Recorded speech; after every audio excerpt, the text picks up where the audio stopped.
Over the past 2 years, AI hardware has become the hottest corner of the tech economy. GPU orders are booked out months in advance. Startups building AI accelerators are raising massive funding rounds. Data center expansion plans are measured in gigawatts. Chip makers are reporting record revenues tied almost entirely to AI demand. On the surface, it looks like unstoppable growth. But beneath that momentum, a more uncomfortable question is starting to circulate quietly in boardrooms and investment committees. Is an AI hardware bubble forming? No one wants to say it out loud. The AI revolution feels real. The use cases are expanding. The capital flowing into infrastructure seems justified. But history shows that when investment surges too quickly into a single layer of the stack, distortions can build. The first warning sign is demand concentration. A relatively small number of hyperscale companies account for the majority of high-end AI chip purchases. These firms are racing to secure compute capacity, often placing orders far in advance to guarantee supply. But when demand is concentrated among a handful of buyers, the risk of synchronized slowdown increases. If even one or two major players reduce capital expenditures, the ripple effect could be significant. AI chip revenue growth today assumes that hyperscalers will continue scaling at the current pace. That assumption may not hold indefinitely. The second sign is forward-loaded purchasing. During supply shortages, companies tend to overorder to secure inventory. They build buffer stock. They reserve capacity aggressively.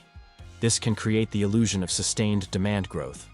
But if supply catches up and purchasing normalizes, chipmakers may suddenly face excess capacity or softer order pipelines.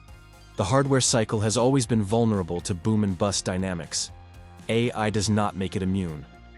Another concern is monetization lag. Enterprises are experimenting with AI integration, but revenue models are still evolving.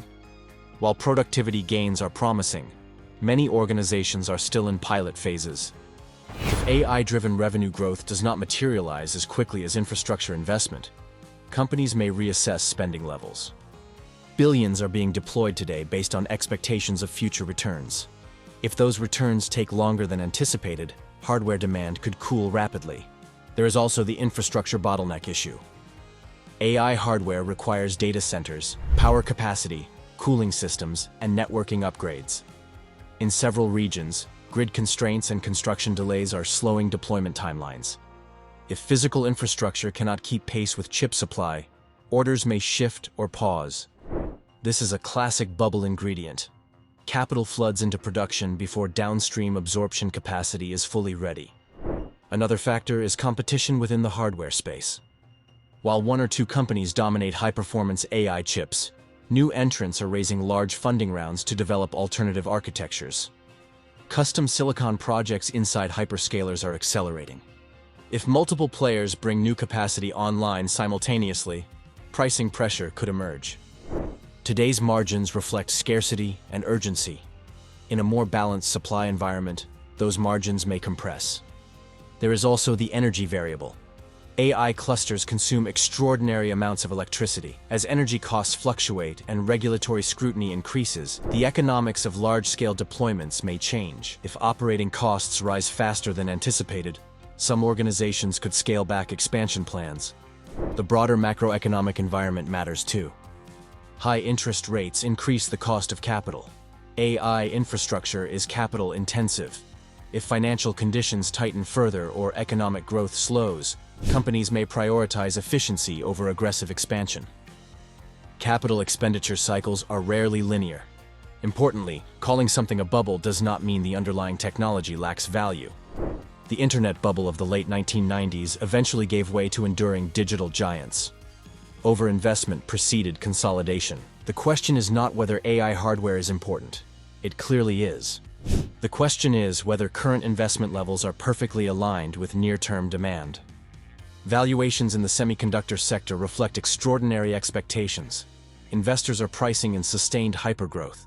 Any deviation from that trajectory, even a temporary pause, could trigger sharp corrections. Another subtle risk lies in technological efficiency gains.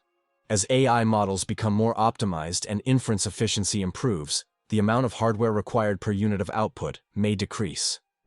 If software advances reduce compute intensity, hardware demand growth could moderate. This is a paradox of innovation. Better efficiency can reduce infrastructure intensity. There is also geopolitical uncertainty. Export controls, trade tensions, and global supply chain disruptions can reshape demand patterns quickly. Restrictions on sales to certain regions affect revenue forecasts. Policy changes can alter the competitive landscape. All of these variables contribute to volatility risk. So why does no one want to admit a bubble might be forming? Because AI feels transformational. Because companies deploying hardware are industry leaders. Because growth rates have been extraordinary. Because missing the AI wave feels riskier than participating in it. In environments defined by technological breakthroughs, skepticism often feels misplaced, until it isn't. The AI hardware market today is driven by genuine demand, real innovation, and strategic urgency. But it is also driven by expectation.